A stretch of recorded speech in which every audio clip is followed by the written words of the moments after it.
Hi everyone, Rebecca the Frugal Resinista coming today with a really short video for you guys.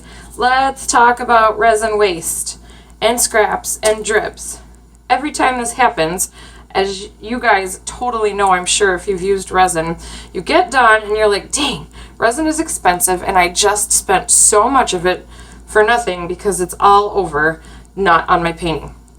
And then you look at it and you think, oh my gosh, this is so pretty, I wish I could use this. So today I'm going to show you how to use this. I have here two different things we're going to do today. First is from my coaster mold that I will link you to. I poured some of my extra from this pour. This was my cutting board pour a few videos ago. I poured the extra into a coaster mold, and it's not thick enough to be a coaster. I'm even totally hard, it's still a little flexible, so it's not finished. And then also, I have these cool candy molds that are hexagons from Michaels, and hexagons are kind of the in thing, so I picked these up just to figure out what I would do with them quite a while ago. And I've been pouring my little bits of extra resin into them when I have some left over from a cup. So what we're going to do is I'm going to show you guys how to finish a coaster with your drips, and I'm going to show you how to make a really pretty necklace with your drips. So here we go. What I did, and I didn't do this all on camera because it's just a bunch of finagling, but I took a piece of this and I laid my already hard hexagon over it, and then I just hit it real briefly with the blowtorch to warm it up a little, and I just used scissors and I cut around and then put it on to make sure it matched, and it does. It's going to be cute. And then I took from my box of broken vintage jewelry, and I'll talk to you about that in a second. I found a really pretty vintage rhinestone that was from a broken bracelet.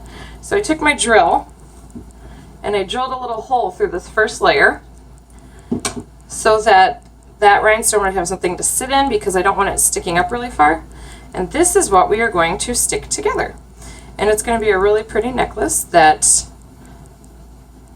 I haven't decided yet. I'm looking if I want the bezel. Yeah, we'll see. So it's going to be a really pretty necklace that has that rhinestone accent. And also, right now, because this was on parchment paper, this is cloudy, but when I put my resin layer in between these two, this is going to become really shiny and see-through. So I purposely picked a spot where some of the resin was clear so that you could see this blue underneath. So we're going to do that, and then on this one, I loved the design that was happening here, but there was just too much plain gold because I literally just poured what was left over in here. So I cut a couple pieces that I'm going to lay along the edges in a few spots, and then we'll also fill this with resin so that I have some layering, and so it's really 3D, but so you can still see those cool spots. So I am going to mix my resin. Okay, as always, I am using Stone Coat Countertops Quick Coat, and I'm going to mix those together. I will say jewelry is not my favorite. It's mostly because I'm not great at working in miniature, and I feel like jewelry is so much harder than trying to pour large geodes. But we're going to give it a go here.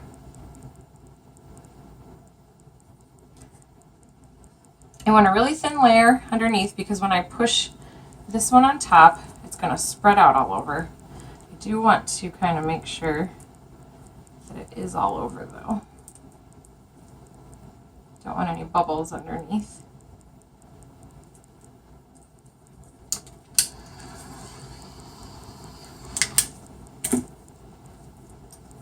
Alright, I'm just going to gently push that in. Alright, and then I've got a bunch of resin already up inside this little hole that I created. So I'm going to drop my gem in there. This is going to wiggle a little. I will put it in its final place before I let this harden all the way. Alright. Great. Now I don't want resin on the very top of this rhinestone because that will change how it shines, and I want it to stay the way it is, so I'm going to really carefully pour resin around the rest of this.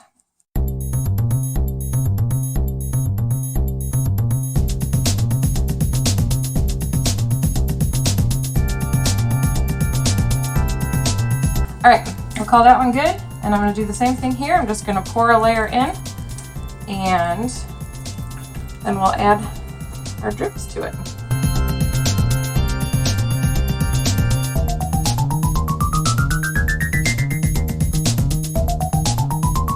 I'm laying this down at an angle so that I don't get a giant air bubble underneath it. And then I'll push it down and kind of wiggle it around.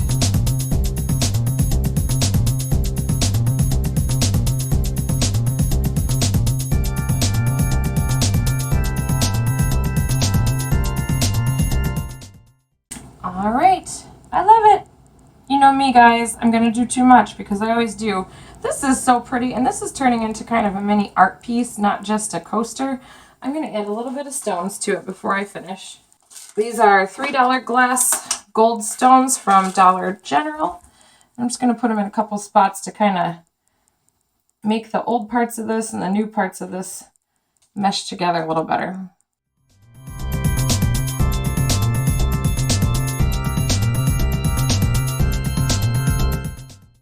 All right, before I mess with these too much, I'm going to go ahead and leave them alone, let them cure for about an hour or so, and then I will come back and just use my razor blade and cut off that little bit of extra. And I think I'm going to show you guys what I'm going to do with this other one as well, putting it in the little wooden box. So stay tuned. All right, you guys, it's actually been a few hours here, and I'm really happy with how these have turned out so far. On this one, I'm going to hit this with my blowtorch real quick and then just use my razor to scrape off that clear so I get back to the original shape. And then on this one, I'm going to turn it into some art. And I think because I poured clear, the clear actually came out so well that this still looks like it's just sitting on top. You can't really tell that this is more even now. And so what I'm going to do is use my acrylic paint pens and draw some lines like I would with other geodes that'll be sitting up higher so that you can tell that there's a clear coat. And then I have a kind of silly surprise for it. So here we go.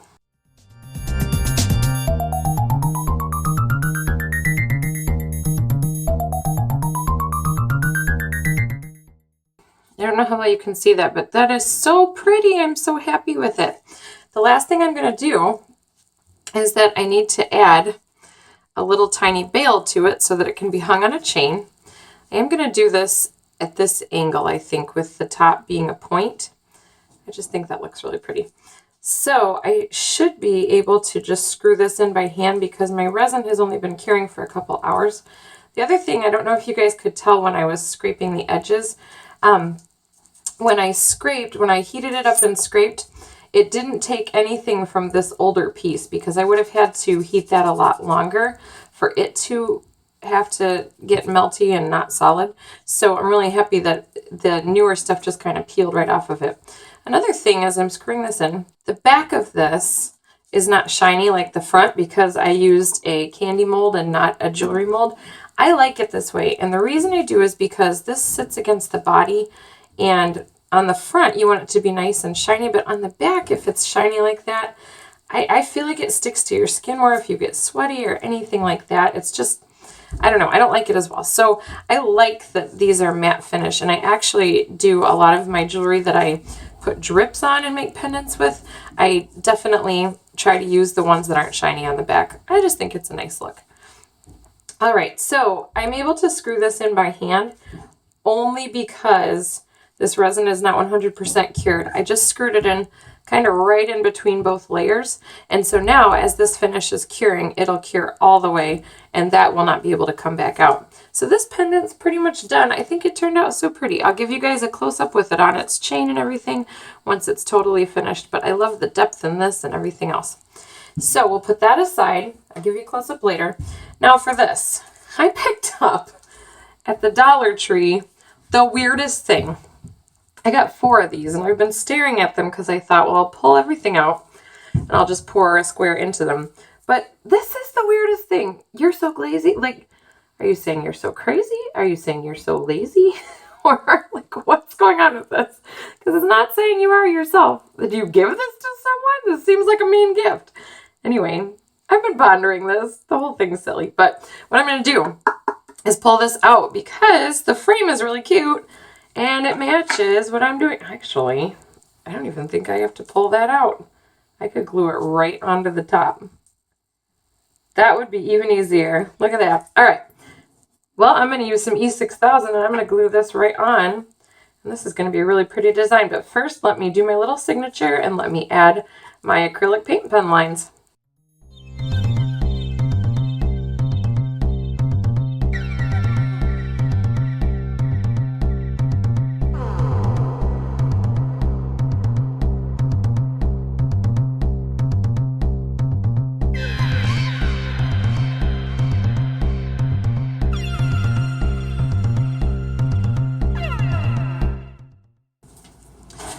As I said, I'm using E6000 to glue this on. Now, one thing you guys want to be careful of, if you decide to use this product, you do need really good ventilation. I'm really close to a window right here, and fans kind of going and stuff. So make sure you've got good ventilation before you use this. This is industrial strength, so once these two pieces are stuck together, it's going to hold for forever unless you try really hard to take it apart.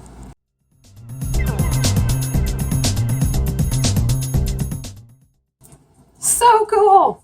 I actually was thinking that this looked kind of oceany with, like, here's your land and here's the water, I don't know. But this background and these colors all match perfectly, and what's cool with this, even though this was a really weird piece to begin with, it already has the hanging and everything on the back, so I'll peel these off and get that ready. And this could be hung up or propped up somewhere. So, thank you guys. This was a quick project, but these are just a couple things you can do with some of your drips so that you aren't stuck with wasting all of that resin. And kind of fun to make other things, and you know, I don't ever do jewelry other than with drips, so this is a fun thing to add to it. And I'll give you guys a couple close-ups and we'll call this one good. Okay, you guys know how bad I am at leaving stuff alone. I kept looking at this, and my Testors enamel paint that I am so crazy about, you guys, I painted this with it. I painted the back and I painted just the edges up until where the resin becomes clear because I didn't want to block any of the clear look on the other side. But just as always, it looks so cool. This is a weird angle, but when it's dry, I'll touch it and move it around for you. But it just gave it this look of like this whole thing being coated in gold on the back. So it's super cool. All right, I will show you the finished product soon. How fun is this? I love it. See all those details and all the depth and everything in that just from adding some pieces onto the others. It looks really cool. So I mentioned my rhinestone earlier. I have another fun little project going on that's about to become a new YouTube channel as well, called Eclectic Rescue. And for Eclectic Rescue, I go to all the different thrift shops and things, and I find a bunch of these things like this that I use to pour my art and some other fun, kitschy, and just quirky items that are my personality and my taste. So I will be giving you guys a link to that eventually when that is up and running. Obviously, if you're an artist and you don't feel like you're into that kind of stuff, just skip it. Frugal Resinista isn't going anywhere, but I'll give you a link to that later. So that's just another fun thing going on. But anyway, thank you so much. I appreciate you guys. I appreciate the new subscribers, and I thank you so much for getting me past 6,000 subscribers so quickly. Please remember to like and subscribe to my channel, and find me on Facebook and on Instagram as the Frugal Resinista.